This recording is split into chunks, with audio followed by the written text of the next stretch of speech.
All right. Let's see. Are we about ready to get started? Yes, committee member Breeding and committee member Mira Venkatesh won't be joining this evening, so this is our committee this evening. Okay. In that case, let's begin the meeting. So the first item is the call to order and roll call. And I think before doing the roll call, I'll start with a land acknowledgement. We'll do it after the roll call. Okay, we can do it Yeah. after the roll call. Perfect. Committee member Fasoon, Here. committee member Larson, Here. vice chair Merchant, Here. committee member Peterson, Here. chair Chen. Here. Perfect. Now for the land acknowledgement. Okay. The City of Albany recognizes that we occupy the land originally protected by the Confederated Villages of Lishan. We acknowledge the genocide that took place on these lands and must make strides to repay the moral debt that is owed to this indigenous people, specifically the Ohlone tribe. We thank them for their contributions, which have transformed our community and will continue to bring forth growth and unity. The City of Albany commits to sustaining ongoing relationships with the tribe and together build a better future for all that now make this their home. Okay. The next item on the agenda is the approval of minutes.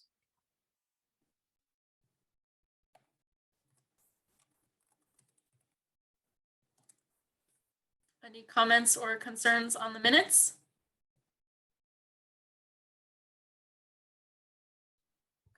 Can I get a motion to approve the minutes? I'll move to approve the minutes. We may want to just double check that there's no public comment. We do have attendees. Oh, I see. Yeah, let's open it up to public comment.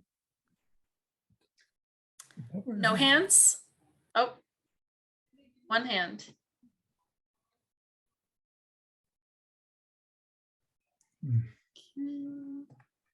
Jeremiah?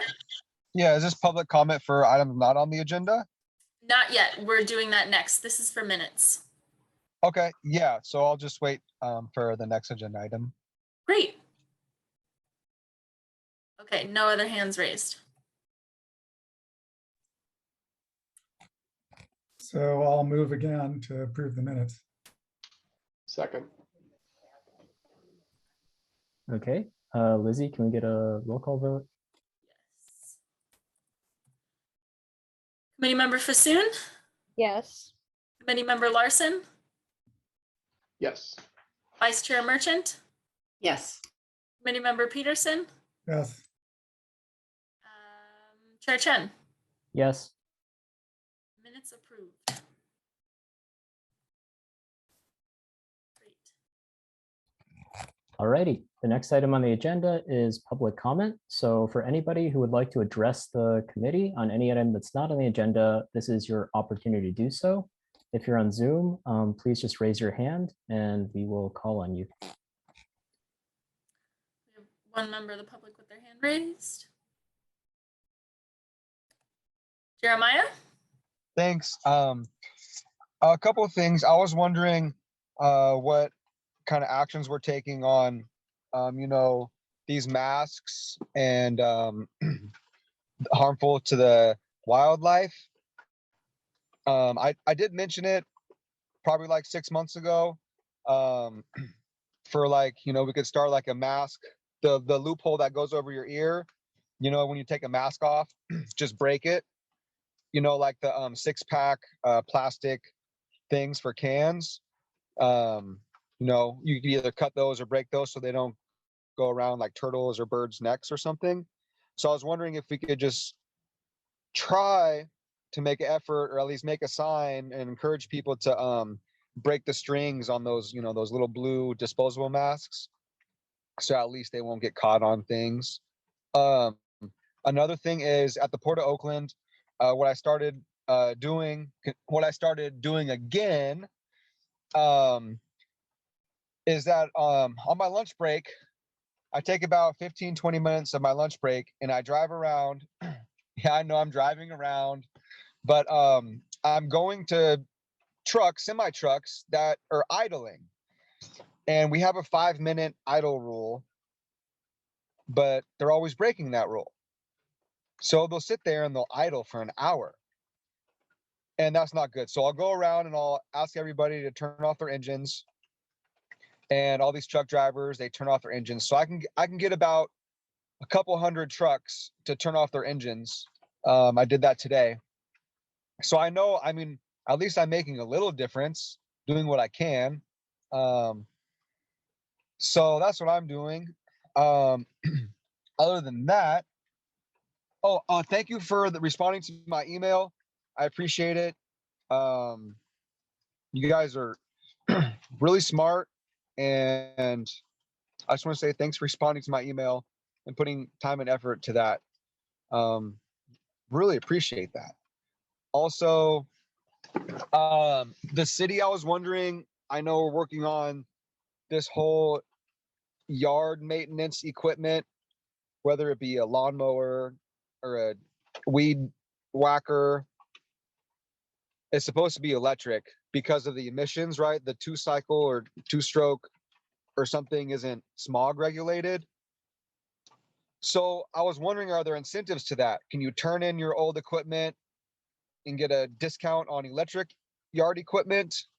Or also, what about the city and hiring contractors that are using gas-powered equipment? So when the city hires a contractor, we need to make sure that that contractor is using electrical equipment.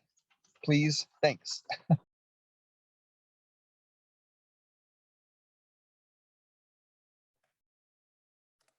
David? You may be on mute. Yep, I'm unmuted. Well, happy holidays, everybody, and hope everybody's enjoying the rain, because I sure am. And so I just wanted to, I just saw on the news, just pass this along, you probably have already all seen it, but New York City had passed an ordinance about no natural gas in new construction, new buildings, or maybe it's residential buildings. So just I'd like to see that happening, and hope we can keep that in mind as we move forward with our program. And that is it. That was New York City? Yeah. Wow. Yeah. Oh, I know there was, and one other issue was, I thought that the city of Albany had received a grant from the Air Quality Management Board a few years back for putting in five charging stations. And is that money still sitting there waiting for us to spend it? So that's it for me. Thanks. Thank you, David. Also, there's a second David Wemmer in the audience with their hand raised. David, is that you with your hand raised twice? That's probably my wife. Okay, great. Thank you.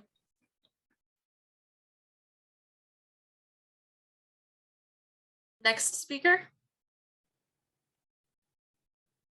You may be on mute.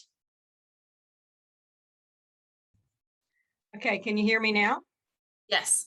This is Lucille Young. I'm not sure why my husband's name is coming up. But I also wanted to inquire about the five. Our understanding is that the city had authorized some years ago 5 electric vehicle charging stations on city property. And I'm not sure what happened, why we have not seen those. And I would like to see the committee look into that. I think the charging stations are important for several reasons.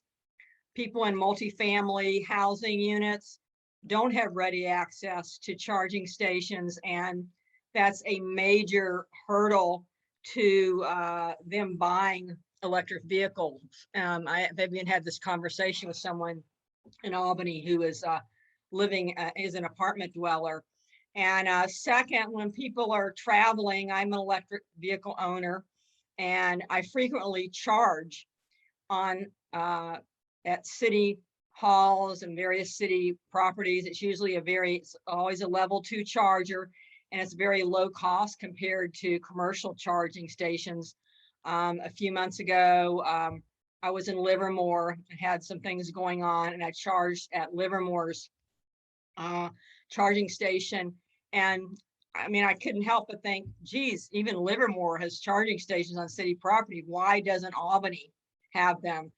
And the third reason I think it's really important that these EV charging stations be installed is because it shows that Albany is serious about implementation of the climate action plan. It's not just a piece of paper, it's visible, and I think very important for a symbolic reason. So I hope you'll look into what happened, why these EV charging stations, which I understand from a former Albany City Council member, was authorized by the City Council some years ago. Also, as far as the gas ban, yes, it's headlines on the New York Times, either today or yesterday, that New York City passed a ban on gas in all new buildings. And in addition, just closer to home, our little town of Half Moon Bay just did the same thing about a week ago. And my understanding is the city of Albany has tabled a gas ban while the litigation against the Berkeley gas ban is pending. At least that's my understanding. But the Berkeley gas ban was upheld by the federal district court. The restaurant association that has challenged it has taken it up on appeal to the Ninth Circuit Court of Appeals. But legal experts do not think that it's going to, they fully expect the ban to be upheld. So I would like to see Albany reconsider why wait?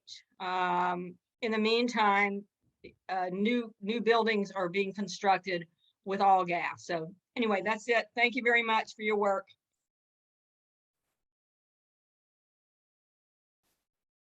No more members of the public with their hand raised.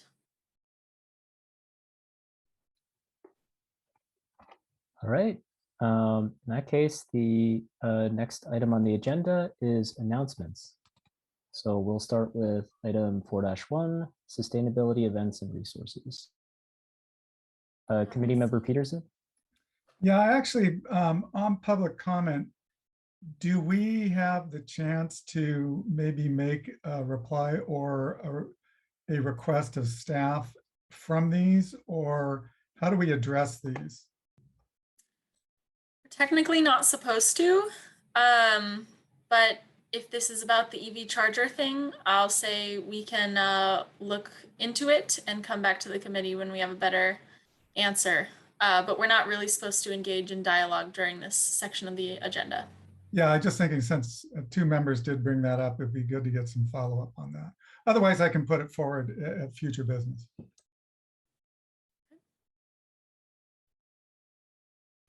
Chair Chen, should I start announcements? Yeah, are there any other comments or anything on public comment? All right, let's keep moving. Okay, just a couple reminders during sustainability events and resources. As different events and resources region-wide come up, we tend to put them onto our city's social media channels. So I encourage everyone here on the committee and the members of the public to follow us on social media channels, including Twitter, Instagram, Facebook, and Nextdoor for more monthly intermittent updates about what's going on in the region. There was an exciting all electric induction cooking demo this evening by Bayren. It did happen before this committee meeting, but for example, that's something we'll feature on our social media. So make sure you're following that. Also subscribe to the e-news and e-notifications for more up-to-date information. But for this meeting, I just have a couple reminders. Every holiday season, we see an increase in fog going down the drains. That's fats, oils, and grease. You can help prevent backed up pipes this holiday season. When cooking oils and grease go down the drain, they can clog pipes and lead to sewage backups at your home, place of business, and in the city sewer system. This can lead to sewage entering the San Francisco Bay when grease clogs the pipe and overflows the sewer system.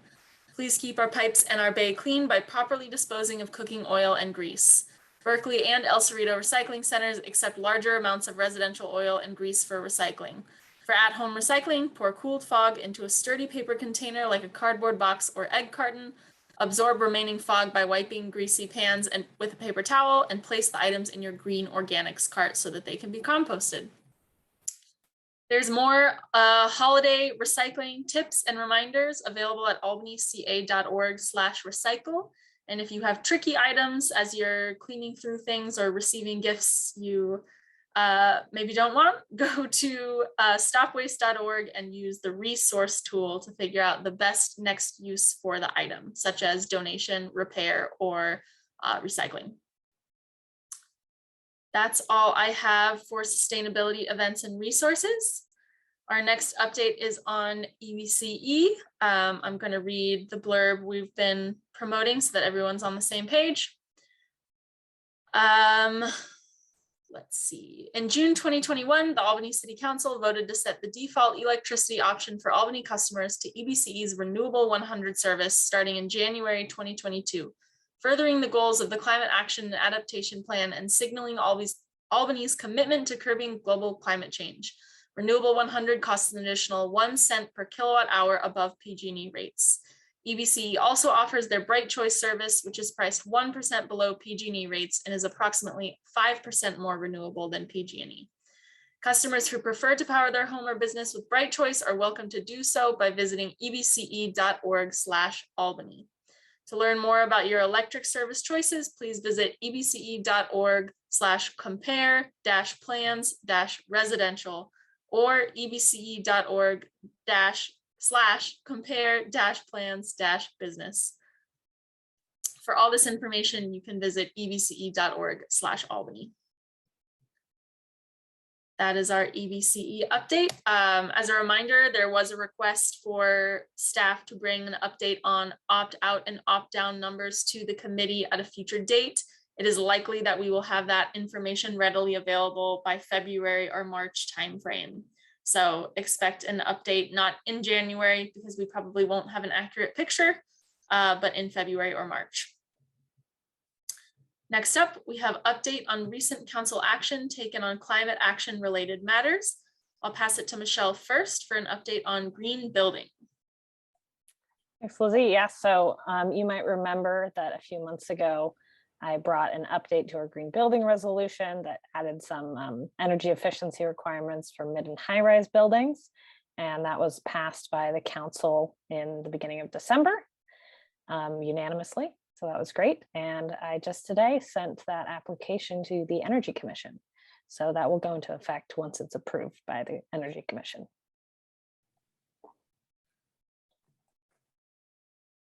Thank you, Michelle. One other action that was taken that the committee hasn't really potentially heard about before, there's a new organics reduction and recycling ordinance that will take effect in Alameda County on January 1st. And the City of Albany City Council passed an ordinance opting into the countywide ordinance and enforcement mechanism. And just for some background information about the state law that prompted the creation of the organics reduction and recycling ordinance, effective January 1st, a new California state law known as SB 1383 goes into effect, requiring that compostable materials be kept out of the landfill. This includes food scraps, paper, cardboard, and plant trimmings. To prevent the production of methane, a potent greenhouse gas. In Alameda County, the law is implemented under the Organics Reduction and Recycling Ordinance. So this law will take effect in the county and in Albany in January. So 2 exciting moves towards climate action in Albany. That is all I have for announcements. Questions? Committee member Peterson? Yeah, it's not so much a question, but I wanted to thank you, Lizzie, for doing the revision to what appears in the Albany email blast about EBCE to include verbiage I came up with of why people should actually embrace this and not opt out. So I think that was important we get that message out. So thank you for doing that. the suggestion? Any other questions?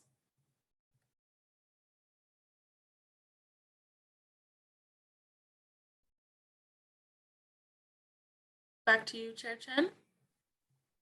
Okay, so, Committee Member Peterson, do you have another question? Yeah, I don't have a question, but this is an opportunity for committee members also to make announcements and reports on previous agenda items, I guess.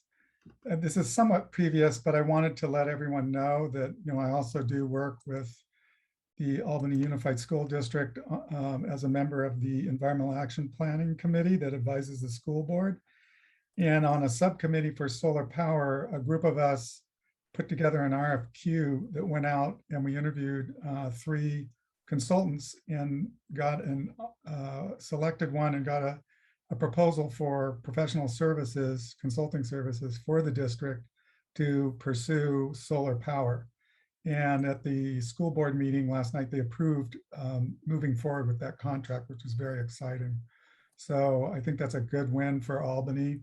And hopefully that'll, there's some real tricky, dicey issues with regulations coming up before the CPUC, but we actually have a strategy with the school district to move quickly and guarantee that they can still take advantage of current net energy metering rules.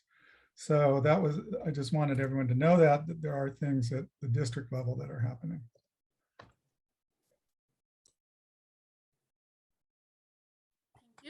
Thank you for that update, Committee Member Peterson. Are there any updates from anybody else in the committee?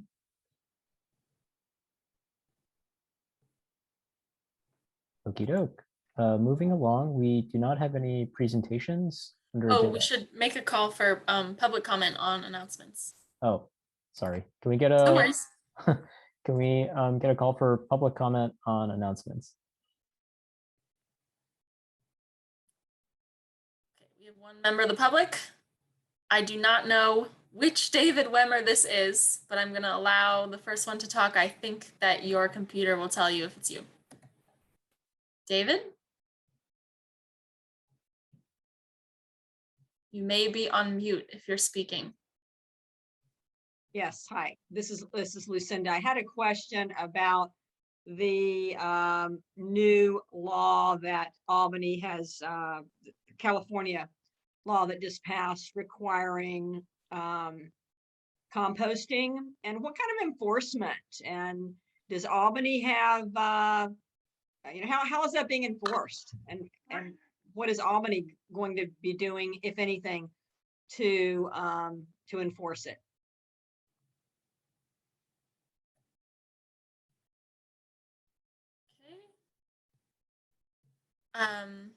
I can quickly answer that question without taking too much time on this item. If you visit albanyca.org/recycle and you look on the sidebar navigation on the left, there's a page dedicated to this new Organics Reduction and Recycling Ordinance, and I encourage you to go take a look at that webpage.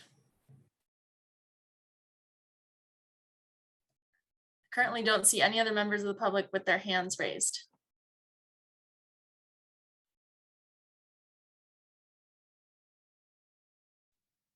Okay, so we don't have any presentations today. So moving on to item 6-1 is an update on a potential air purifier dissemination proposal. Yes. Quick PowerPoint. At 2 Climate Action Committee meetings ago, we did a presentation on local hazard mitigation planning and adaptation planning in Albany. And staff floated the idea of doing an adaptation project, potentially using Measure DD funds. And there was a request for more information. So this presentation is just informational. I'm looking for feedback on a couple different ways the committee could consider a proposal that could potentially go to council. So just for some background information of why this could be an important project, Air pollution and smog are both air quality impacts that are exacerbated by climate change. Climate change increases the pollen count, so those with asthma and allergies will have more adverse health effects there. Changing weather patterns can affect indoor growth of molds, which can cause, again, asthma and adverse health effects for lungs. We all know wildfires cause dangerous levels of air pollution, especially if it makes its way inside and is trapped inside where people are sheltering to stay away from the air quality outdoors. And all of these air quality impacts in particular affect those in low-income, traditionally underserved communities, those who are typically housed in older building stock that is more poorly insulated, for example, and even sometimes adverse or increased negative air pollution effects are exacerbated because this housing can sometimes be near freeways or other sources of air pollution. So a couple other organizations have done air purifier dissemination projects in order to help those who may struggle with adverse or negative air quality. The Bay Area Air Quality Management District Home Air Filtration Program for Asthma Mitigation Project kicked off this August. In San Leandro, a community-based organization, the Common Humanity Collective, disseminated DIY air purifiers. So they weren't necessarily all put together, but they created air purifiers for folks to put in their homes. And then the Santa Barbara County Air Pollution Control District did a similar program to the Bay Area Air Quality Management District this fall. I'll dive into the details of each of those on the following slides because each had a slightly different approach. So for the Bay Area Air Quality Management District, which did cover some Alameda County homes, they provided 2,000 air filtration units to individuals living with asthma in the Bay Area. These individuals were already on a list for those who were qualified as having been diagnosed with asthma. They also must be on Medi-Cal or Medicaid health insurance. When they distributed the air purifiers for free, they provided multilingual instruction on safe and efficient placement, as well as additional information on best use practices to make sure the individuals that received air purifiers knew how to use them correctly and efficiently. And the air filtration units all had to meet specific requirements for both size and certification. So for example, they all had to be certified by the California Air Resources Board to produce the least level of ozone pollution for an indoor air purifier. And they also had to all be HEPA filters. The Santa Barbara County Air Pollution Control District did something similar to Backmud. This was a part of their APCD Clean Air Rooms pilot program. They received $100,000 to purchase air purifiers, and they distributed them on a first come, first serve, one per household basis. And they did not check for any qualifying factors, but they disseminated them in in an area that was traditionally home to many outdoor workers who worked on some of the farmland they have out there. Because the rationale was that these folks, particularly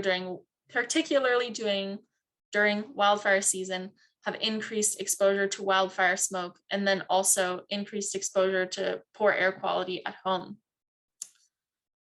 They also, similar to the last program, disseminated information through a web page to show those who picked up air purifiers how to use them correctly.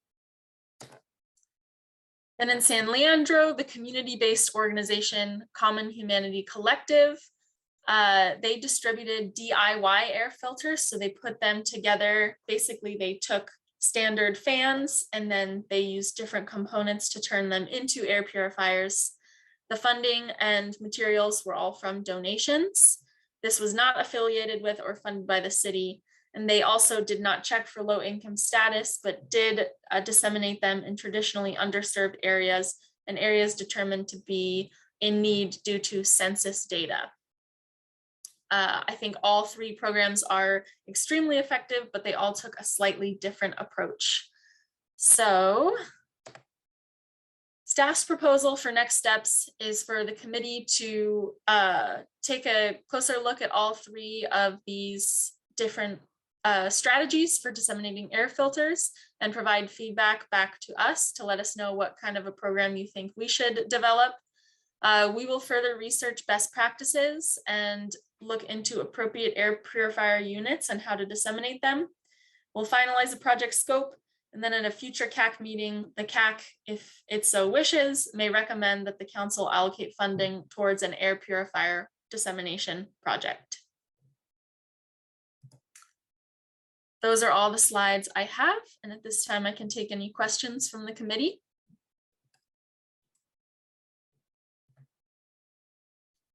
Chair Committee Chenoweth. Member Peterson?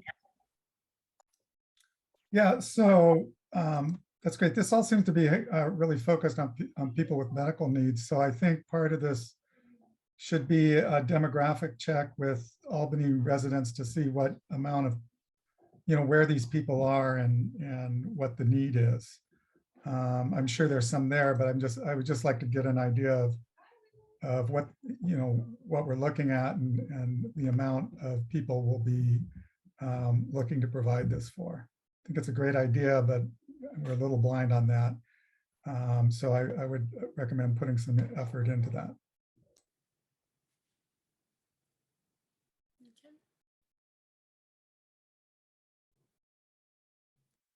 Committee Member Larson, I believe you had your hand raised earlier. Yeah, that last slide, Lizzie, we went through that kind of quickly. Is this, I wasn't clear, is this a project that staff is doing or is contemplating doing, or is what? Contemplating doing, based on this committee's feedback, if the committee thinks this is something that it would support.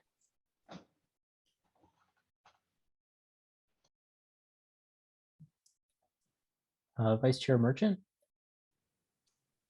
Yeah, I guess my one point of feedback was that just restricting it to people with asthma seems potentially overly restrictive to me, that there might be families with small children who have an impact from being in homes that don't have great like windows. And I know that if they can't go to school because of air quality and they're stuck at home, I just think that we should maybe broaden our view of who would be eligible beyond that, if that's the model that we're looking to.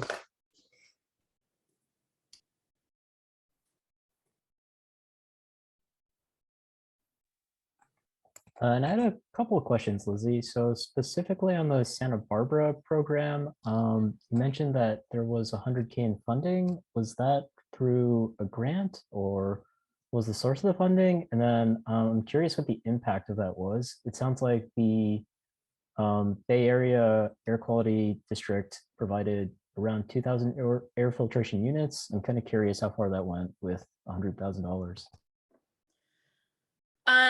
For your first question, I don't think it was a grant. I think they received the funding from the County Board of Supervisors. And as far as how far they went, these programs were kicked off pretty recently. So in my research, I have not yet reached out to individuals from the organizations yet, but that's on my list if the committee thinks this is something worth pursuing. But there's no information yet about, for those projects, how many were disseminated. I think I remember reading that for the Santa Barbara project, a few hundred were, but they had more to give out, and I don't know what the final number was. But I can definitely look into that.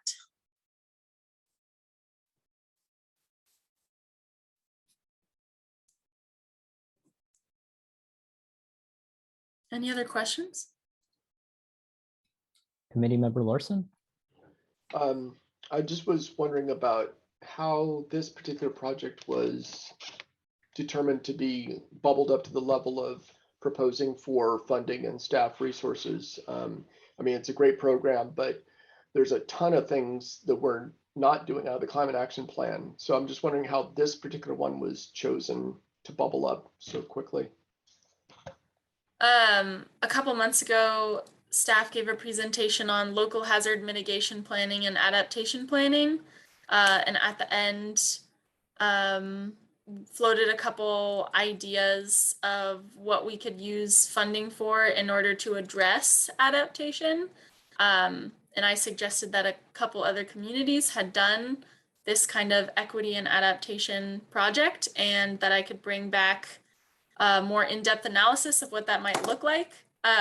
Unless I misinterpreted it, I thought that the committee said yes. So I put that on my list of to-dos to look into it further.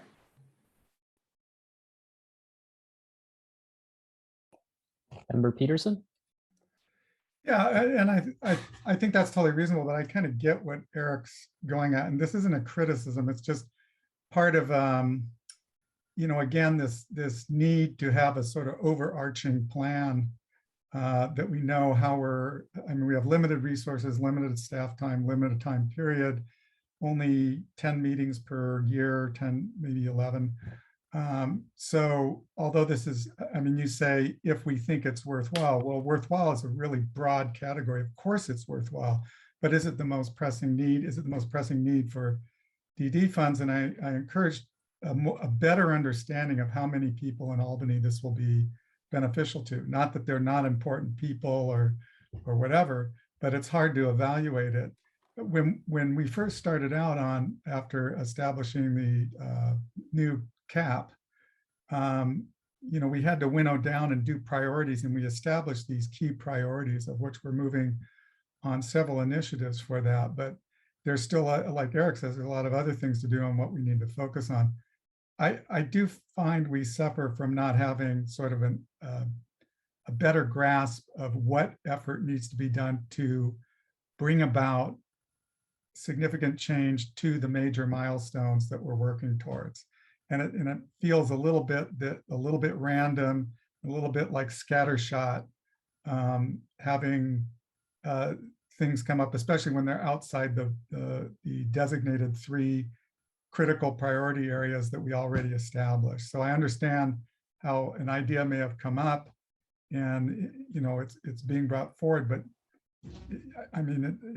this will take staff time. This will take a lot of time. There's already been time being made, and I think we need to have a little bit more guiding document of how we're using our resources.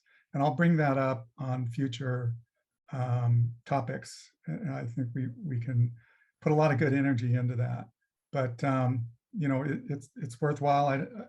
It's just hard to evaluate that given the amount of information we have now within the other very important vital issues that we're struggling to achieve.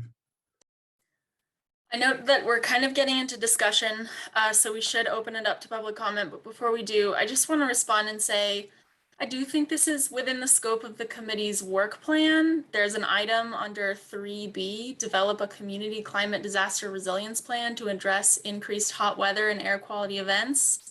And this committee's designated council purpose is to address both mitigation and adaptation. And I do think we should try to use some of our Measure DD funding to address equity needs in the community. And I totally hear everything you're saying, but I do think this project could fall within the scope of this committee's purview. I'm curious to hear during the discussion section what other committee members think. But yeah, this is up for the discussion by this committee after we move to public comment. Thanks, Lizzie. I was actually going to suggest the same thing myself. So yeah, if we have any other questions about this item from the committee, let's bring those up now. And if not, we should move on to public comment. Are there any other questions from the committee? Okay, do we have any members of the public that would like to comment on this item? We have one. Jeremiah. Yeah, hi, thanks everybody. Oh my gosh, I love this agenda item. See, you guys take care of business. That's what I like about this committee, because it's fun and you're taking action on like health. It all comes down to the air we breathe and the water we drink. That's what it all comes down to, everything we're doing, air quality. So thank you. I just want to say thank you. I'm all for this. It's great. What about like the businesses? you know, in Solano, or the businesses in our community, because we spend so much time there, you know, sitting in a restaurant, you know, eating at a restaurant. It would be nice to know that the air we're breathing inside is all regular, you know, is good. And residential too, of course, but maybe there could be a commercial part of it.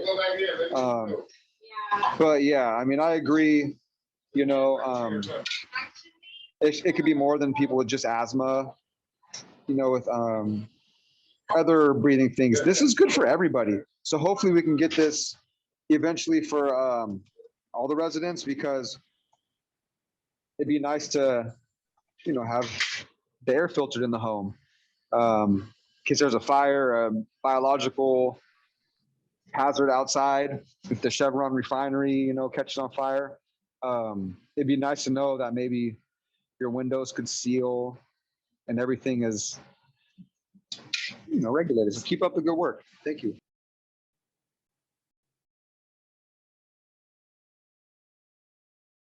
Lucinda? I just wanted to address Lizzie. I think that this is a good idea. However, I agree with Member Peterson that we need to, I know a lot of time was spent identifying 3 areas of focus, because it's impossible to do everything in the climate action plan currently. And a lot of time was spent identifying the 3 areas, which I understood, if I'm recalling correctly, were electrification, a tree program, and carbon-free transportation. And although I think this program that Lizzie has presented is helpful, I don't see that it falls within these 3 categories. And I feel that the committee needs to first focus on those 3 categories. Thank you.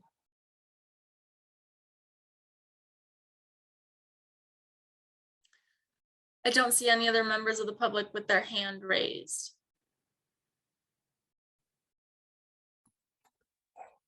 Okay, so let's move on to discussion. So I'd like to open it up to the committee to discuss any of the public comment or anything else that sort of came up on this item.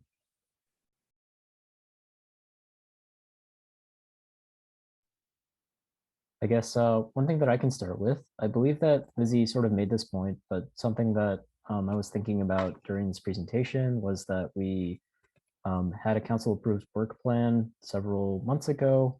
One of the pillars of that work plan was green infrastructure adaptation and resilience. So that's a pretty large bucket, but I think the 2 areas we kind of identified under that pillar were a tree planting program and a hazard mitigation plan. I think that this does fall well under the scope of our work plan, so it's a program that I'm happy to support. So I'm kind of curious if there are other members of the committee who feel like we should be sort of focused on efforts elsewhere, or if there are other parts of our work plan that may be more critical at this time.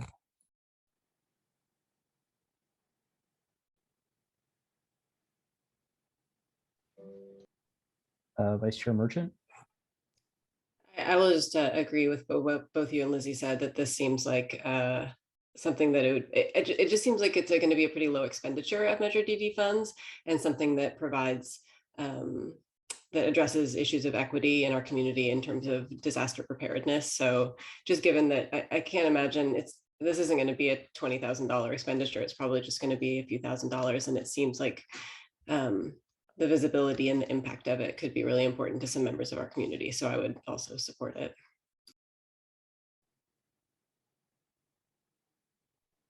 Member Peterson? Yeah, I think I'm sorry I made my comment prior when we were supposed to still do questions. My question actually that was there was, how much of an impact on how many people will this have? I think we need more understanding of that. The other thing is, I think we really suffer from not having a big picture.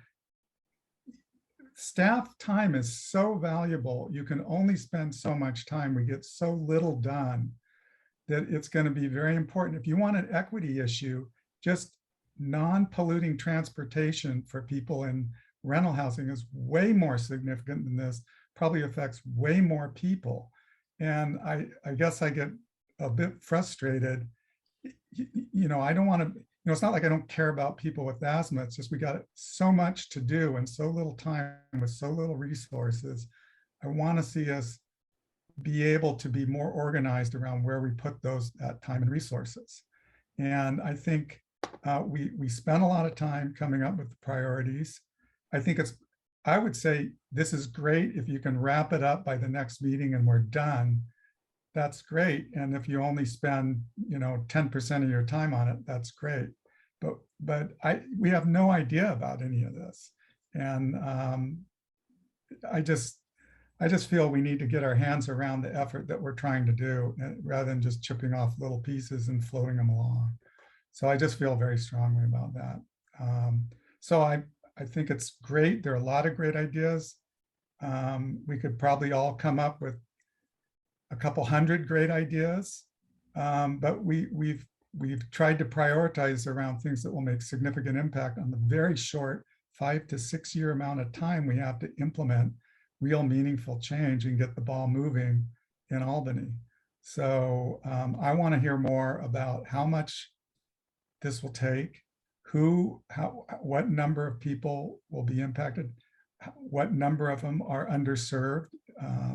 We need those demographics and everything before we can really evaluate this. So otherwise, we spend a lot of time on things that eventually aren't accomplishing as much as we need to accomplish.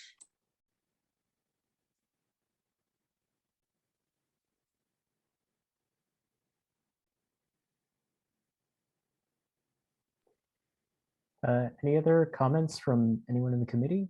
Member Larson? Yeah, I'll just reiterate that, I agree that it's within the purview of this committee and the work plan. That's no argument there, and it's a good program. Like Nick, I'm worried about, we've got some traction on some other things, electrification, charging station implementation. Let's keep pushing on the big things. So if this is a slam dunk, low cost, low, time commitment, it's hard not to support. It's a good program for sure. Yeah. So I appreciate the the thought that went into it. So hopefully we can support this and keep driving on the big things, transportation, electrification.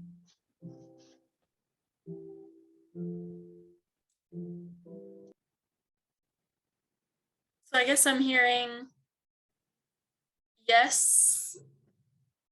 If we get an assessment of how much this will cost and how much time it'll take, then yes, I should come back to the committee and then the committee will decide. I feel like I kind of have heard both, so I want to make sure I'm understanding the consensus. Member Peterson?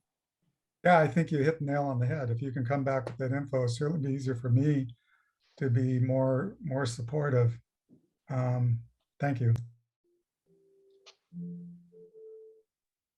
And then Member Larson, did you have a comment? Yeah, just to confirm for you, Lizzie, yes, I agree. And yes. Okay. Any last thoughts? That's all I have. All right. Let's move along then. I believe that the next item on the agenda is subcommittee updates.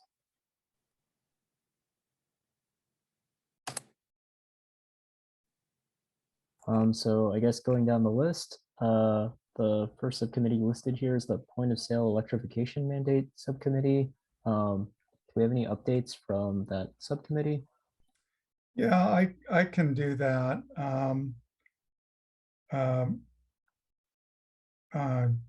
drawing the blank, but Harshita wasn't able to join us.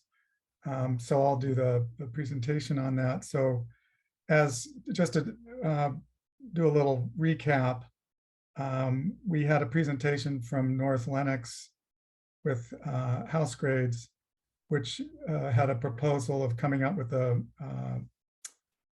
grading plan for homes, for example, homes for sale or just homes in general, to be able to encourage people to look at how they use energy, how energy efficient they are, and how close to electrification, how well on their way to electrification they are. So the whole idea of this is that it would incentivize through establishing a grade.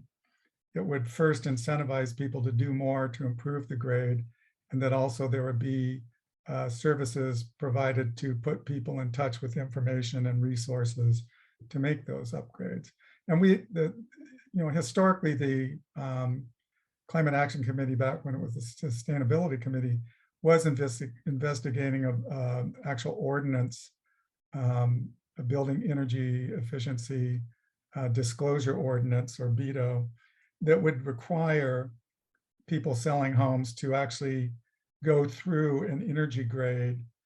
That is actually a federal Department of Energy established method that would give you the building efficiency, and later we could have actual requirements of making, as we got more into meeting climate adaptation, climate action and adaptation goals, we could actually require that they be of a certain level, sort of like how we do sewer lateral upgrades. You can't sell a home that doesn't have a compliant sewer lateral upgrade. So anyway, we had North do a presentation to this group, and then the subcommittee was formed, and we had further meetings with North, and he provided a proposal, which we went through, and we asked him a series of questions. And I think what I'd like to do is just present, if I can share a screen, present that list of questions so that I can show you where we're at. Oops. Share. So what you're seeing here is, this is actually the proposal from House Grades, and I'll try to be brief on this and not spend a huge amount of time. He goes through some background about Albany and the House Grades program, but I've highlighted a few things. So the goal of this partnership, and the pilot project would be a partnership between House Grades and the city of Albany, would be to educate Albany buyers in Albany with energy information and performance information of the home they were thinking of buying, and then provide an incentive to existing owners to make certain improvements. And that would work towards improving building efficiency and electrification. So how it works, he's developed a pretty easy to use app where you just upload 5 photos. And I think everyone's pretty aware, we were all at the presentation. So it's easy to use. They have some behind the scenes evaluations that happen from that photo information where they come up with the grade. And it isn't as complex or arcane as the building energy evaluation developed by DOE, which was much more focused on just building energy efficiency and had really no accounting of electrification, which has come up much more rapidly. So this is a much more flexible and more focused approach than what we were talking about under the original BETO proposal and pilot project. So this is the fully successful development of this is probably dependent on making upgrades mandatory across all residential building sales in Albany.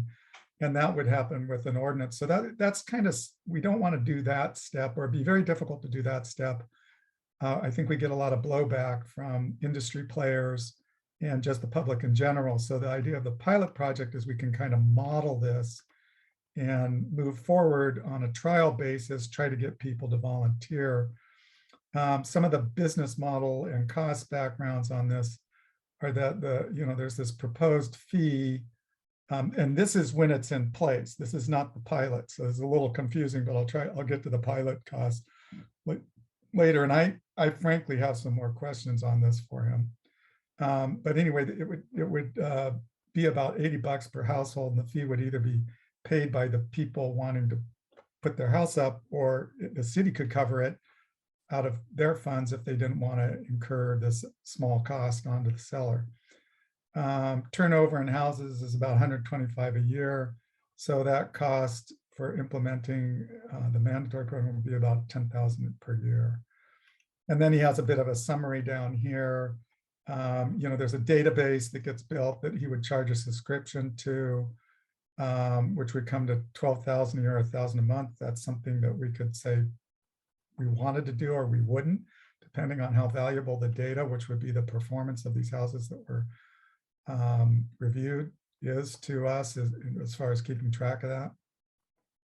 So the total expected annual budget for a mandatory house grades program, so this is something we'd be working for, would be something like about 22,000 if we're getting all the data and the users pay the $80 cost, or somewhere around 32,000 if the city pays it all. So that's sort of what it's, at his very early business stage that he's talking about. And it turns out we are the first trial project that would be happening, which is good, but means there's no other data we can really look at from him having tried this with other municipalities. So he's suggesting for the pilot, it would be a 6-month pilot period, provide a service to owners and realtors for free, so there wouldn't be a charge, but there would be to the city.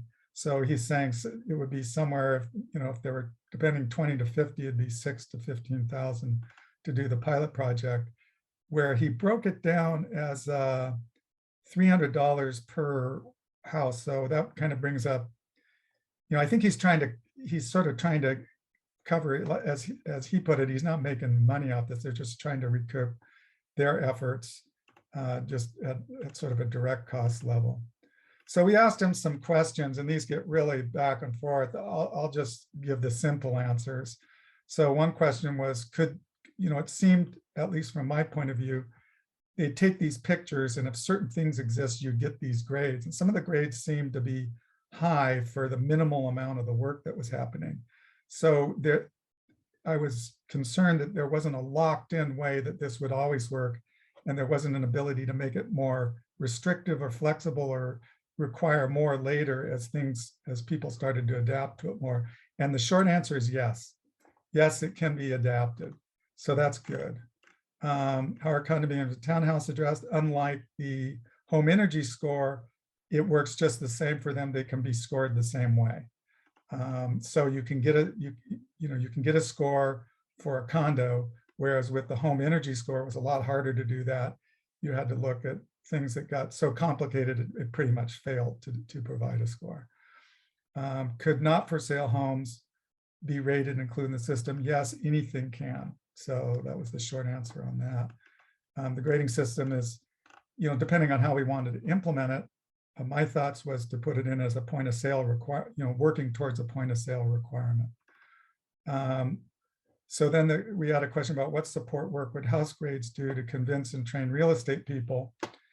And for the pilot, he's saying he'd sort of, through his own contacts, have a talk with realtors. Like the idea is, I think he says, it isn't in here. I think he has some other information where there are about 12 houses on the market right now in Albany. So he would just contact real estate agents independently of those houses and say, hey, would you like to, try to convince them to participate in the program. After the pilot, then it would move more to where talking to realtor groups. And well, anyway, I'd be interested to hear what people think about that. I think we need to engage the realtor community head on right from the beginning so they don't feel blindsided. How does house grades plan to garner interest and participation in the pilot? So again, he's saying, he's looking at what's, actually it wasn't 12, it's 5 houses. So, just looking at Zillow, what's for sale, reaching out to the ones that are currently on the market. I think we need to do a little bit more than that. Besides the images, is verification required for the assessment in all cases? And the analysis and grades are provided to the homeowner on the application immediately once the information has been submitted. However, grades superimposed on the front of a house photo in a real estate listing are provided only after verification. So I think what they're saying here is there's a sort of instant, here's what we think, but then if they're going to use it to communicate to others, especially potential buyers, that needs to be verified. And that takes a little bit more effort, but not much. How are contractors vetted and qualified to be involved? They do it through BayREN, essentially. So if you're BayREN participating, it sort of piggybacks on that. I would think it might be, and I'd be interested to hear what other people think, but if we can at least try to get some of the, certainly the realtors in Albany, but as far as trades contractors, there are probably some electricians and plumbers, but HVAC might be a little slim in Albany alone. But we could, I think it makes sense to have a portion that reaches out to the trade industry. And then as far as length, 3 to 6 months, actually, I think what would be good is to try to do this during a buying season, which is sort of from spring to the end to fall, and try as much as possible to get everybody in Albany who's listing a house to participate. And so with that, I'll just open it up to questions. I think that's a lot of information for people to kind of process. And the subcommittee itself has not made a formal decision one way or the other as far as recommending this, but I kind of myself personally feel strongly that within the $10,000 range, this would be a worthwhile effort to at least get outreach going and getting the industry on board with having at least some sort of rating system where people start to think about if they're going to sell a home, the improvements they make to get it ready for sale have something to do, anything to do with energy efficiency and electrification, because it's a time where there are monies being spent and properties changing hand, and there's a good time to capture energy associated with that effort. I'll stop sharing and field any questions. All right, thank you for the update, Member Peterson. Since this isn't an agenda item, I don't think we should have extensive discussion of this during subcommittee updates, but I think that it definitely seems like something that could be a full agenda item in the future, maybe once the proposal is a little more fleshed out. In the meantime, let me see, can we move on to the engagement and outreach subcommittee? Are there any updates there? Wait, I'm a little confused. It is an agenda item. That's the whole point of having it here. I believe this agenda item is reserved for updates from a subcommittee, not discussion of a proposal. Well, I have no other venue to talk to you people about it other than here. So I don't know how we're going to discuss it if we don't discuss it here. We got to do it in a public meeting. Daniel, I think you could have committee members could respond to questions that a subcommittee has during this agenda item. It's up to you as chair how much time you want to dedicate towards it or how you want to direct that discussion. But I think you can discuss it, you just can't make any motions or decisions. I see. We didn't indicate that. All right, thank you for that clarification, Lizzie. Yeah, I guess Member Peterson, sorry to cut you off a little bit earlier. You had a pretty broad question to the committee. Are there specific things that you might want to go through? I think we can spend maybe, since we have a lighter agenda today, maybe around 5 or 10 minutes, just kind of going over. Yeah, no, I think what I would like is feedback from committee members on the value of this especially in regards to bringing about energy efficiency and electrification changes to our housing stock without waiting for new stock to be built, which is the only thing we really have in place now.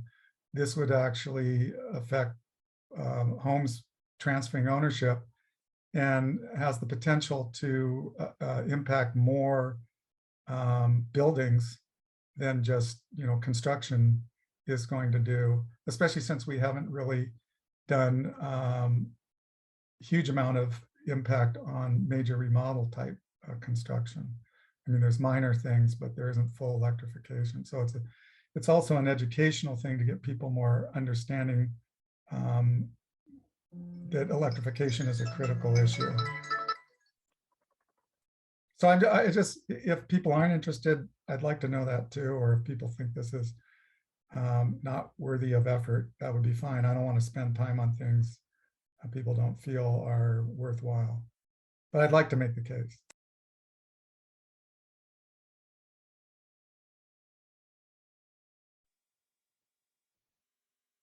Committee Member Larson? Yeah, I remember having the same question during the guy's presentation. I'm still not totally clear on what's the incentive for somebody to list their house on this, and what's the incentive for realtors to promote this? Is it to get credit for what you have done, or to somehow create an incentive for people to do electrification and then get credit for it when they're selling their house? So I'm just kind of wondering, what's the incentive? What this guy has obviously put a lot of thought into this. What is his thought in why people would list their house on this thing? So I can't speak, I've had conversations with North about it. I think we agree on the same thing, which is you've got an opportunity to impact the performance of a structure in Albany. So you Not develop, what we want. I'm thinking from the house owners. yeah, I'm getting to that. Oh, okay. So in order to do that, you have to come up with some system that has the ability to impact those decision-making processes. I think of it as like walk score, which was more developed by the real estate community itself, where it could be something they could market.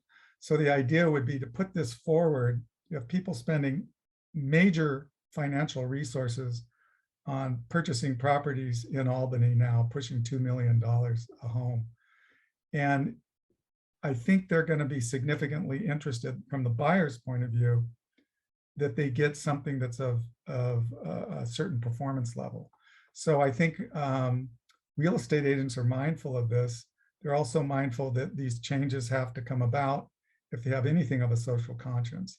So the idea is trying to get tools into the hands of the people that are making these decisions when home sells of what happens to that property, that they start to think about doing these upgrades, and that they would be motivated to do them in order to get a higher score and look better in the sales market. So it's a bit of a chicken and egg thing, and there's a bit of sort of selling point features and getting some volunteer and support just because it's the right thing to do. But it's an opportunity I don't think we can just completely let go to the market to do on their own whim. There are very few things we can try to influence, and I think that's always been the idea of doing assessments at point of sale. Point of sale, people are motivated. There's a lot of money changing hands. There's an expectation of a certain product for that money. So there are all these factors coming together that make it worthwhile. I guarantee you there'll be a lot of real estate agents that absolutely have no interest at all and will fight this, because all it does is get in the way of them making their fee. And it makes, it's another hurdle. And if you're very profit motivated, then that's kind of a hurdle. I'm not saying it'll be an easy thing to convince them, but I just think it's something we need to attempt. Well, it sounds interesting from the aspect of, I agree with you that we've got to try some levers in this. I totally agree. This is a critical point in the lifespan of a house, is when it's changing hands. So it's an opportunity.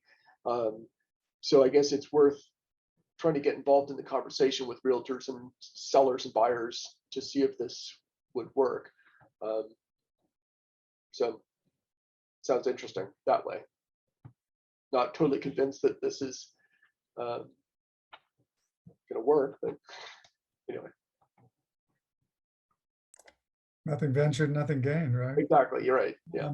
So I think you bring up a really good point, with resources and time and everything, just like I was saying before, how much bang for the buck do you get out of this? And, I think you've also touched on something where maybe this needs to be pursued more closely with real estate representatives rather than just launching into a pilot. And I would agree with that. I'd be interested to hear what other members make if we have time.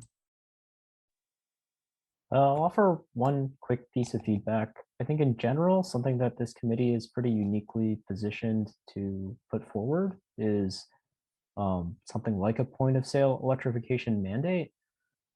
Working with a private company to further that private company's goals, I feel like can get into some tricky territory. So my general feedback for the subcommittee would be to look at how to get a point of sale electrification mandate moved forward at the city council level. That's clearly a very, very difficult thing to do. And it may be nearly impossible without something like a pilot program. But I would urge caution on working with a specific potential vendor for someone that would provide, say, a home electrification score in the future as part of an electrification mandate.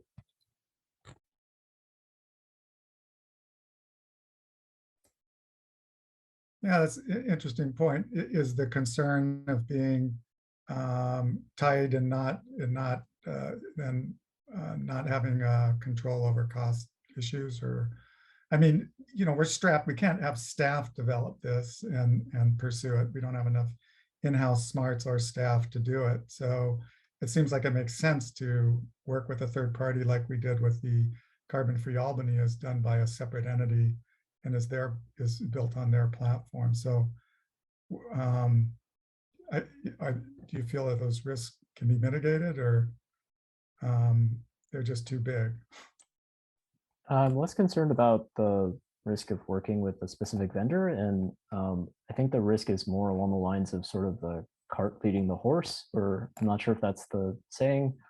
I think developing a program to come up with a score is in many ways sort of the final step in this process. I think the first step would be sort of deciding or convincing different members of city council that an electrification mandate is necessary, important, and can be reasonably achieved sort of in the short term. So that is where I think it's important for us to focus our resources, but that's just some feedback, not necessarily anything beyond that.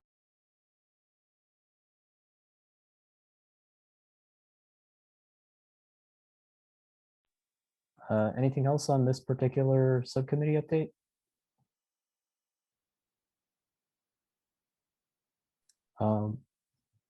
Member Peterson? Yeah, I mean, I don't want to spend a lot of time or lead North along on something that it sounds like nobody's interested in doing. So I'd like to get all committee members to say, is this something they think should be pursued, or do they just really think we shouldn't pursue it? We spent a lot of time, and in fact, I think it led to a resignation of one of the committee members on the veto process, put hours and hours, and city council, you're right, we took it there and they wanted, pilot projects and extra work and do all this. And we do that, and it just dies on the vine from lack of interest. So I'm kind of willing to take it up with council members and try to get, some feedback on what their thoughts are in it. But if the committee itself doesn't feel this is worth doing, I don't want to pursue it. Vice Chair Merchant? Yeah, I guess I kind of follow what Chair Chen is saying in the sense of wanting to get some sense from the council. I think that having a point of sale requirement like this could be really powerful in incentivizing electrification, not just in new construction. But yeah, maybe we could put a pin in this and try and get some feedback from council first, and then reevaluate whether this is something that might be viable.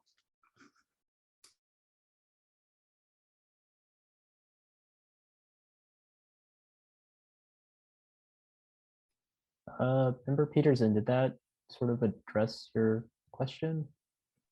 Yeah, no, I thank you very much. I appreciate the feedback. I think these are all super comments. It's some of the same stuff I've struggled with too. One thing I might, to help out is if folks are having regular kind of, I have or at least I try to have a regular get together with Council Member Jordan. He's been pretty strapped time-wise, but we touch bases at least once a month. If people could kind of do a query, if you're doing that with your the person that appointed you, that would be helpful. Again, we can only chat about amongst ourselves once we get back into this session, but I think that would be helpful. This is a long-term thing, so I'm willing to spend some time pursuing it, as something that would phase in and happen in the long term. It sounds like moving forward with North's proposal on a pilot right away is probably kind of out there until we get a better idea of council's stomach for being behind this.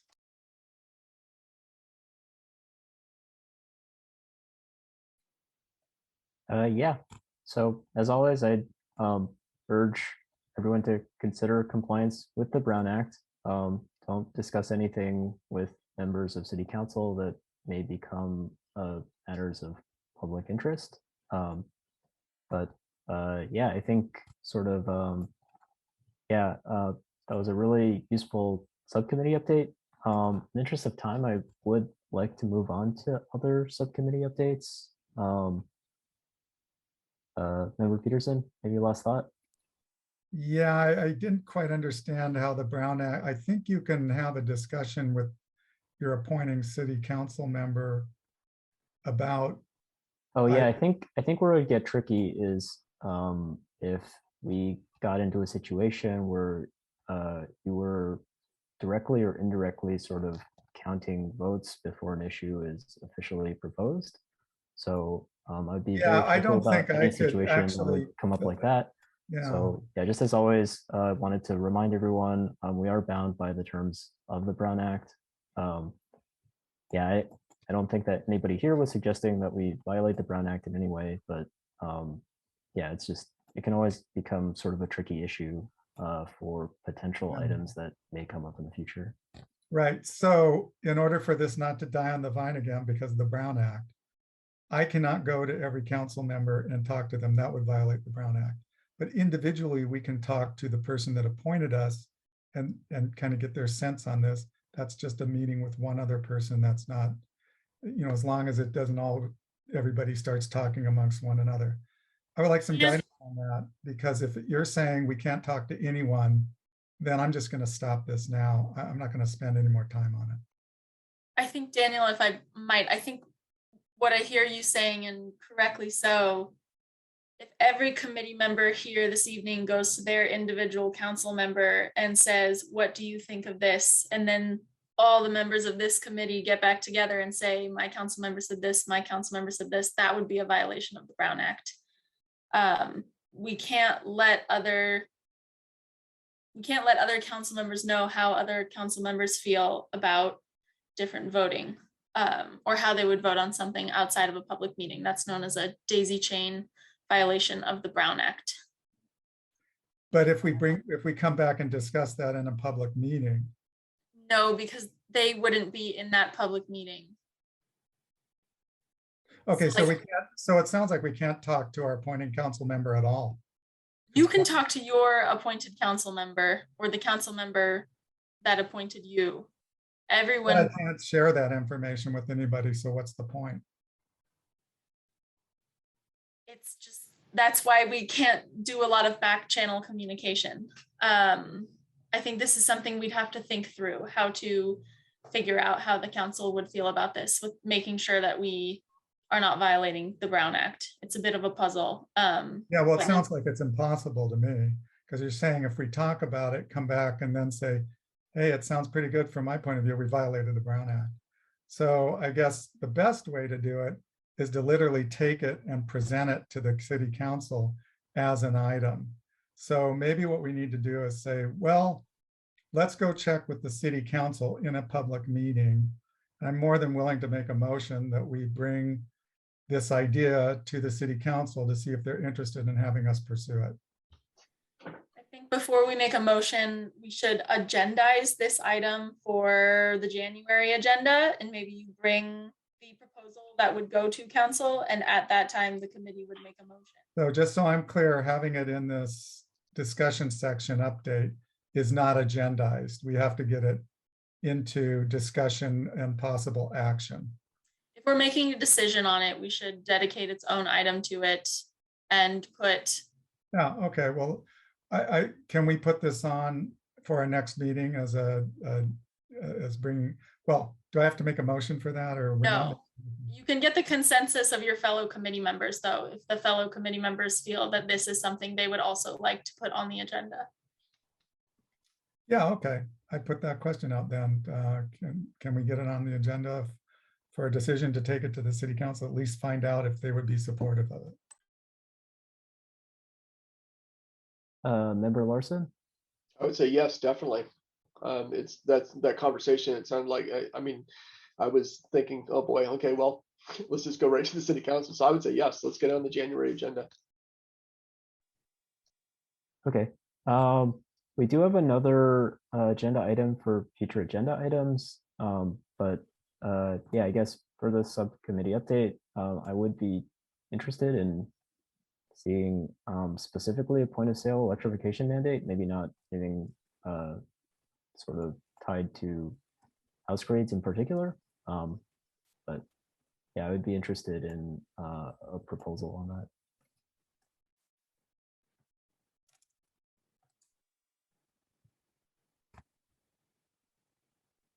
Alrighty, do we have any other subcommittee updates? On the agenda, we have the engagement and outreach subcommittee. Any updates there? Member Larson? Yeah, Mira, Lizzie, and I actually talked with Patrick Journey today. He's the implementer of the Carbon-Free Albany platform and doing things, same thing with other cities. Lizzie and Mira, do you want me just to give a quick update and you can chime in as you want? I took some notes while we were talking. Okay. So Patrick gave us an update on things that are in progress for the upgrades for the website. One is an emergency preparedness and resilience component of the platform. And so it would be an area designed for information and action towards emergency preparedness and resilience. And it was interesting because my first thought in my head was, oh, geez, this is diluting the effort of, actual mitigation of carbon, actions. And then he, like, without saying anything, he said, and part of the reason we're doing this is like the gateway drug for people who don't really want to get involved, because when you're slapped in the face with some disaster, that's when you really take action. And so if this platform can provide that information, then they get more information about, oh, hey, here's things about transportation and electrification. So I was like, oh, okay, well, that sounds like a pretty good way to pitch it. So that's a part of the platform that's being built out that should be launched in January, February of next year. They're working on a badge program that gamifies some of the actions. So I think they're realizing that people who come in with things that they've already done don't really get credit for that, or they don't get, credit. And so there's sort of little badges that you can do for doing actions or bringing in actions. Like if you already have an electric car, you can get sort of a first level badge for that. And then if you do more actions, you can get second level badges. So they're trying to do things that are a little bit more interactive and, again, gamify the site a little bit. So that's a little bit later in 2022 that'll be coming out. And then there's quite a nice program that they've created for how individuals can participate in getting a team together and leading a team in their neighborhood, their whatever their sort of their groups are. It was a very nice templated stepwise kind of thing that you would, if you wanted to get involved, you would get this, this packet, and it would take you step by step through basically, literally 9 meetings worth of content that's already prepared and like templates on how you get people involved. So it was a very nice way to provide that information. Sort of the hook of that is that it still probably would require some resources from the city side to sort of reach out and to get people informed and to get people started up and then be a mentor for them a little bit. But he had some ideas about that. So we're looking at ways that can happen. They're doing a pilot with a couple different cities right now, San Jose, and I think it was Napa. Yeah. And then there's a packet for educators, for classroom teachers to use for teaching classes, a lesson plan and curriculum guide for a 2-day program that they would launch to their classes and then get kids, students involved in taking action. And there was a nice bit of information about that. So, and Mira, you had some dialogue with Patrick about that part especially. Yeah, we kind of discussed ways that we could bring, the high school students in and ways that we could engage them more with climate action.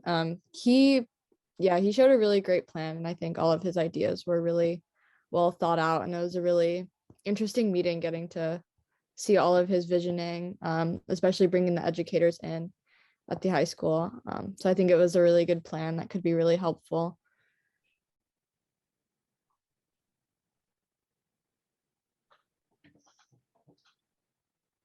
So that's the update from our standpoint.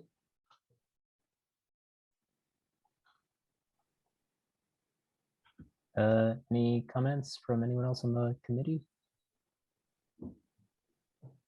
All right, and then I guess the last subcommittee is the multifamily. Oh, Committee member Peterson's hand is raised.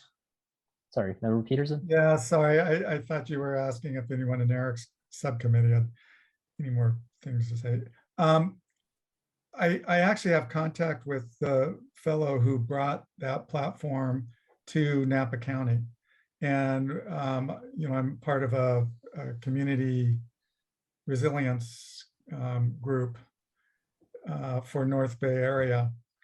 And he's a very interesting person, but he mentioned that when they implemented it for Napa County, he funded it with his company. He's an energy consultant, for a while, but then I think the county took it on, which sounded good. And they got, within a pretty, few month period, they have 500 people signed up. And that looked really great to me until I realized Napa County has a population about 8 times the size of Albany. And so it's pretty much comparable, but they did it in a shorter period of time of the penetration we've gotten. One of the things they did, and Patrick was mentioned by this fellow, is that the county hired Patrick. I think it cost him like $300 a month, and he did a lot of outreach, and he brought together, he's very skilled at that. And I'm wondering if Albany, if this would be a good way to preserve staff time and get, more expertise in outreach, especially along the lines of reaching out to the schools and students and getting people motivated around these different methods of getting people to participate. And if it would be worth it for staff to talk to, it's not community, what's the name of the company? It's Bright Futures or something like that now. But anyway, talk to Patrick about what kind of services for a pretty minimal amount of money they could do to help us with furthering our outreach.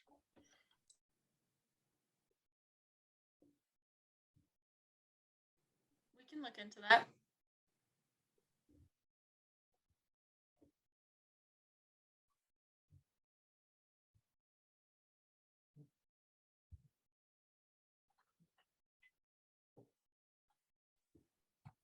Any other comments from the committee? All right, and the last subcommittee update would be the multifamily EV charging pilot subcommittee. I don't believe the subcommittee has any updates. Member Peterson, do you have, is that I'm on your that general assessment? committee with yourself. Of course, you've been Alfred and with I guess Eric. We haven't been meeting and we don't have any meetings scheduled because this has gone over to staff. And from what I understand from Lizzie is the staff is not going to be meeting with the subcommittee in putting this forward. It's a staff effort now. So unless staff requests that we do further, I think we can close this ad hoc committee. And Okay. you know, we'll certainly start other ad hoc committees related to zero emission transportation, but I think at this point we don't need it on this because it's fully a staff action now.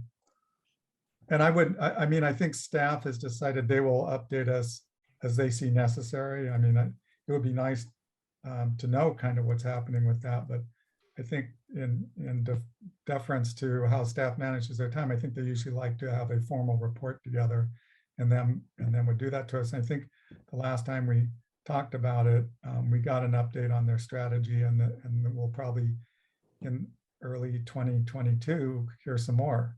I'll let Lizzie sort of address that. Yeah, I think we'll continue to bring items for committee consideration as appropriate. I know Johnny and Michelle have been working hard to incorporate the feedback from the committee from the last meeting and are planning to kick out some outreach in the community in January. And I think after that kicks off, there will definitely be a more substantial update and potentially some more opportunity for the CAC to provide feedback.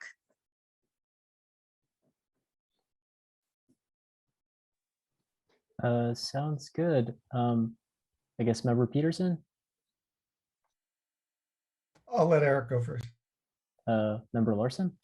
I was just going to say that I agree to disband the subcommittee, and it'd be great. I mean, these are the first two programs that this committee, you know, this climate action committee has gotten, you know, off the ground. So if it was possible to give a monthly, just a quick update on what's happening, that'd be awesome. You know, I don't think we need to wait for a full blown report. I think that we would love to hear monthly what's, you know, progress. And if there's nothing, then that's fine. We're not going to freak out. But I think I'll just share that that's not really the role of the committee to receive monthly updates on staff progress. And if anything, that often slows down the process because one, it would go on the agenda not as an opportunity for discussion, but the committee would want to discuss it. And two, if we spend a lot of time getting ready to prepare reports on progress, we're not actually making progress. So I think, like we said, we'll bring more substantial agenda item discussions as appropriate, but in the meantime, just trust that staff is working hard on taking this forward based on the feedback this committee has already given. okay. Sounds good. Lizzie, do we need a formal motion to disband the subcommittee? To be honest, I'm not sure. I know I said that we can't make motions on decisions during this item, but I think because this is a very non-controversial decision by the committee that would not really affect whether or not a member of the public felt the subcommittee should or should not disband a subcommittee, maybe we can do one just to be safe, and then I will get clarity on that for next time. Okay, I guess I'll put forward a motion to disband the multifamily EV charging pilot subcommittee. I'll second.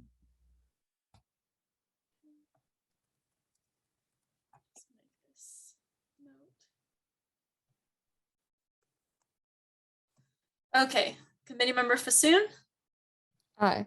committee member Larson, Aye. vice chair Merchant, Aye. committee member Peterson, Aye. chair Chen. Aye. Okay, subcommittee disbanded.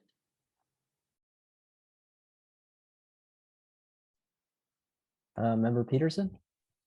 Yeah, you know, just I didn't really think about this, but when we were talking about that we can't really take action as actually as 6-2, it is under category 6, which is discussion and possible action on matters related to the following. So subcommittee updates fall under that category. So it seems like we can, anyway.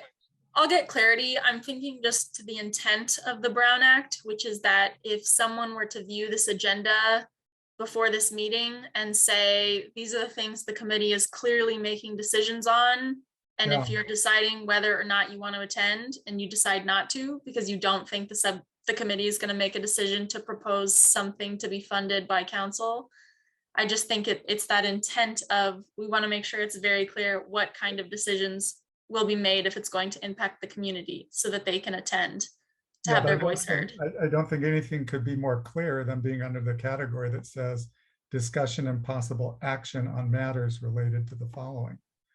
And that's section 6. This is 6-2, which is under that section. So that, I mean, the reason I'm pushing this is the whole reason I was participating in having this subcommittee's update was so that we could have actions on what subcommittees recommend without having to lose a whole month in some sort of bureaucratic process to get it out of one category, out of 6-1 into out of 6-2 into 6-1. I don't think, since it's under discussion and possible action on matters related, since it's under that category, it seems like we are very clear on saying that we will take actions while looking at what subcommittee recommendations are.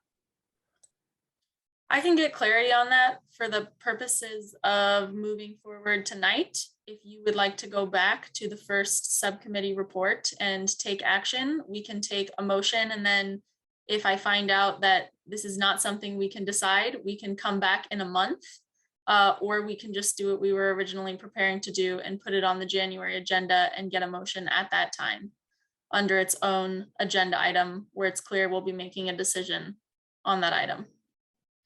I don't want to go backwards. I just think, you know, if you could clarify that, that would really help us out.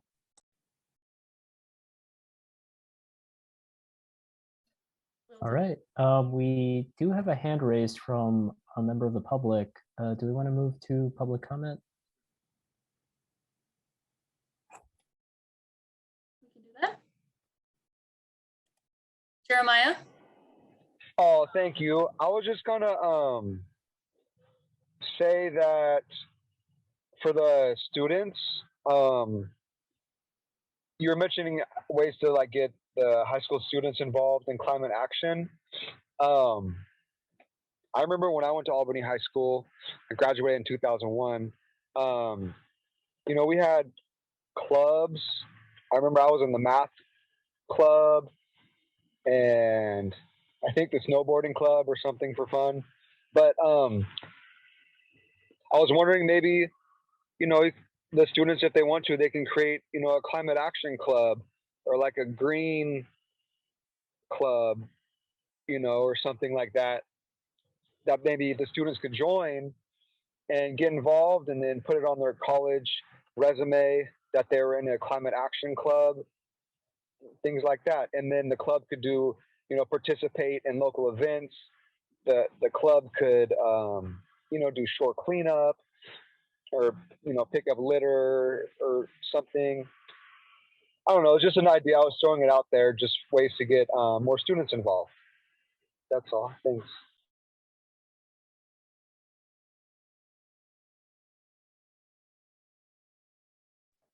I don't see any other hands raised at this time.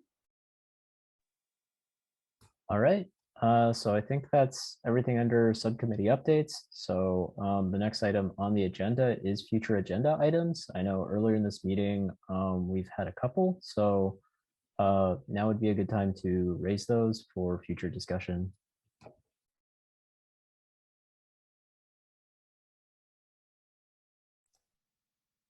Member Peterson? Yeah, could you do a little summary of what was brought up before? I have the point of sale electrification mandate proposal and then more information on the air purifier dissemination project proposal.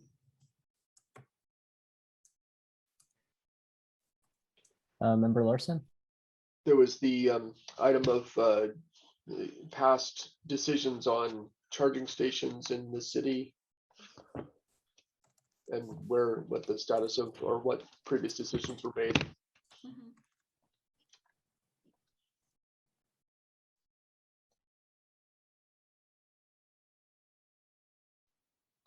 Member Peterson? Yeah, I know along the lines of when Jeff Bond came and gave a discussion about how city staff is addressing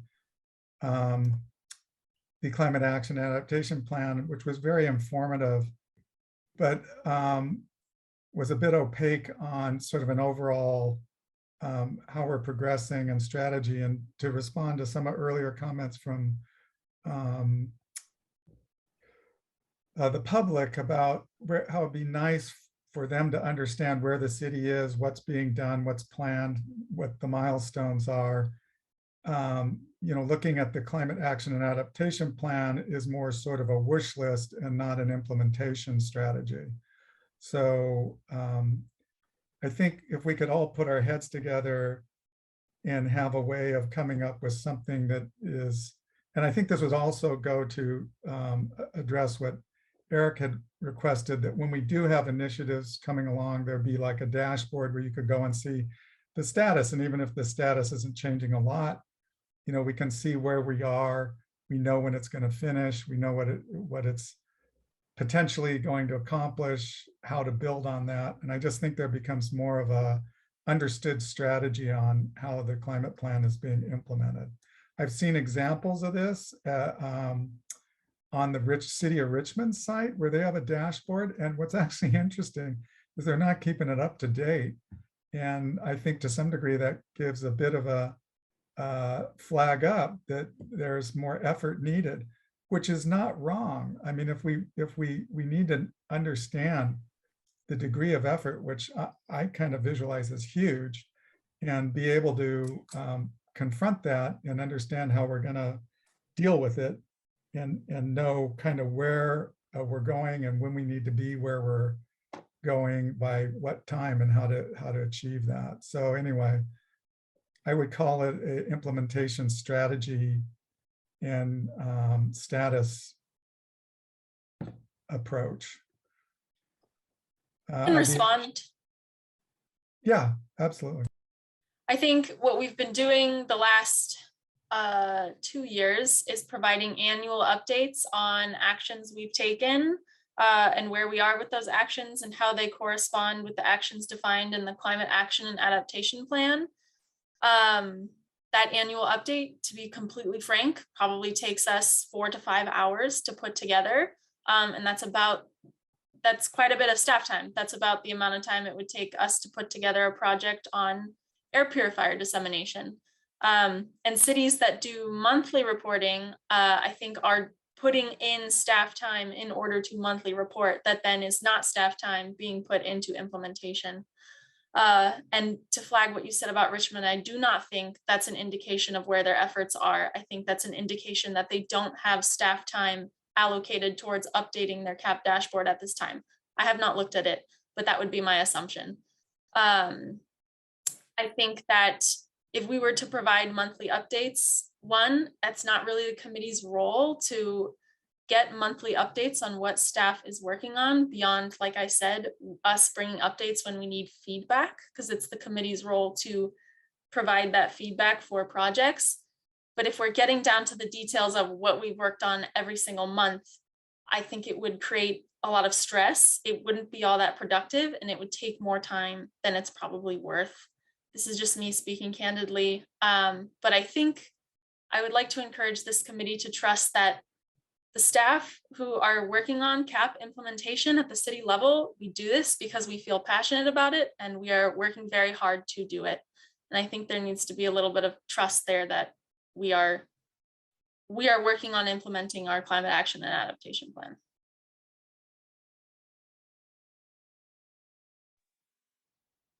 Thanks for that comment, Lizzie. I think one thing that did come up a little bit in the meeting today was there's a sense that maybe we need a better overall prioritization I think it would be appropriate in January to maybe just go over our work plan for the 2-year cycle, sort of review where we are on that, and try to come up with a sense of what we want to spend the remaining half of our year on.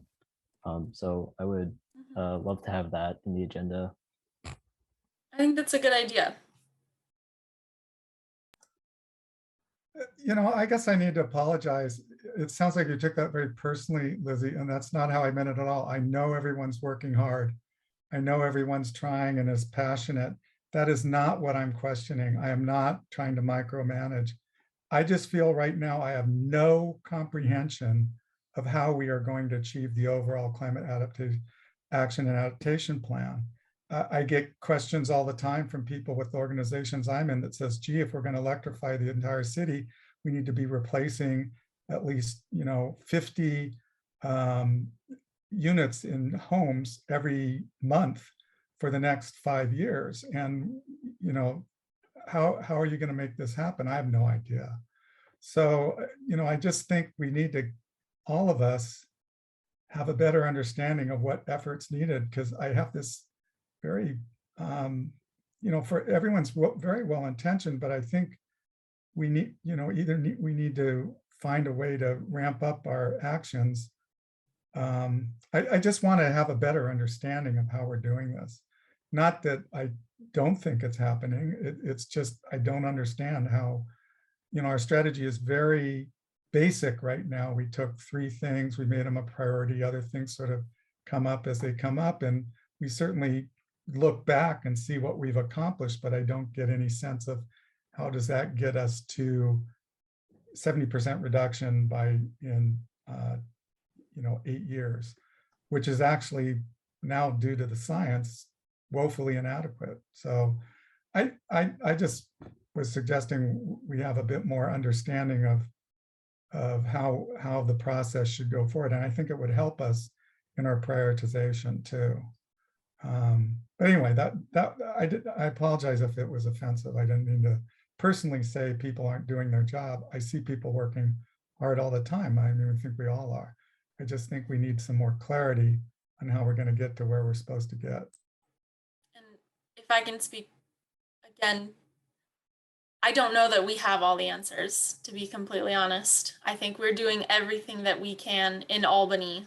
We need more from the state, we need more from the federal level, we need more from the household level. I don't think Michelle, Johnny, and I could put our heads together and say, this is how Albany is going to solve climate change. Or even here, we have our CAP that has suggestions for policies. We're following those policies, but beyond implementing those policies, I don't think there's a clear roadmap because we're still waiting on things to happen at levels that are above us. And even regionally, we're working regionally to address all these things together.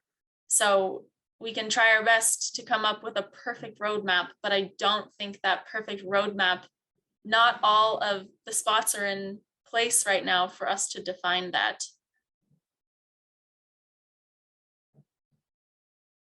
And thank you. And I welcome other committee feedback too.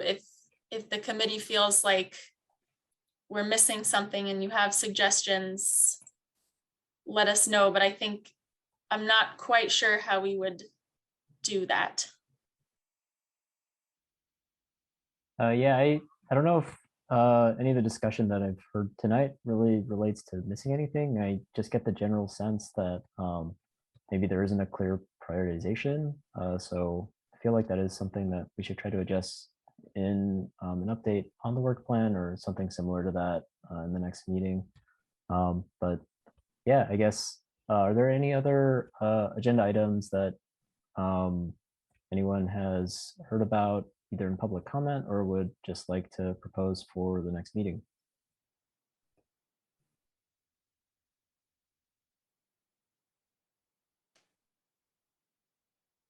Going once. Should we make a call for public comment?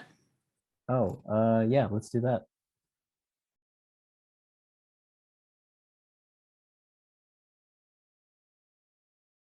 I'm not seeing any hands raised.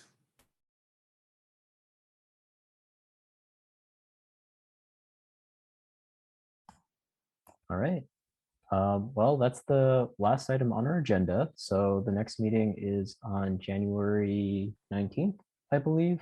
And I think that's everything. So for everybody on this committee, have a wonderful holiday season. Hope that you can enjoy the weather, even if it is a little bit stormy outside. We do need the rain. So yeah, thank you for attending. Yeah, happy holidays, everybody. Yeah. Bye. Okay. Take care.